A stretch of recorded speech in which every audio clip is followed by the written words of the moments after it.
తెలుగు వారి number 1 choice Telugu matrimony. ఇవాళ రేపు 2 రోజుల పాటు ఏపీలో పర్యటించనుంది కేంద్ర బృందం. మొంథా కారణంగా జరిగిన నష్టాన్ని స్వయంగా పరిశీలించనుంది. క్షేత్రస్థాయిలో చూసి పూర్తి స్థాయి నివేదికను కేంద్రానికి ఇవ్వనుంది. మొంథా తుఫాన్ ఏపీని నిండా ముంచేసింది. భారీ వర్షాలు, వరదలు పంటను తీవ్రంగా నష్టపరిచాయి. ఈ నష్టాన్ని అంచనా వేసేందుకు ఇవాళ రేపు 2 రోజుల పాటు కేంద్ర బృందం ఏపీలో పర్యటించనుంది. ఈ బృందంలో 7 సభ్యులుగా ఉన్నారు.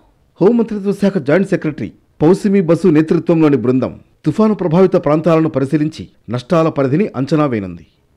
ఉదయం సెక్రటేరియట్కు చేరుకునే టీం 2 బృందాలుగా విడిపోతుంది.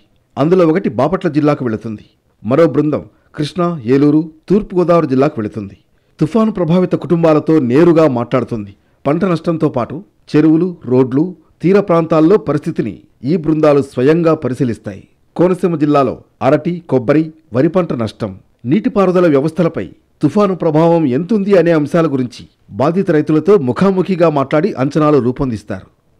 2 రోజులు క్షేత్రస్థాయిలో పర్యటించిన అనంతరం కేంద్ర బృందాలు ఏపీ సీఎం చంద్రబాబుతో సమావేశమవుతాయి. గ్రౌండ్ లెవెల్లో ఉన్న పరిస్థితిపై సీఎం చంద్రబాబుతో చర్చించనుంది.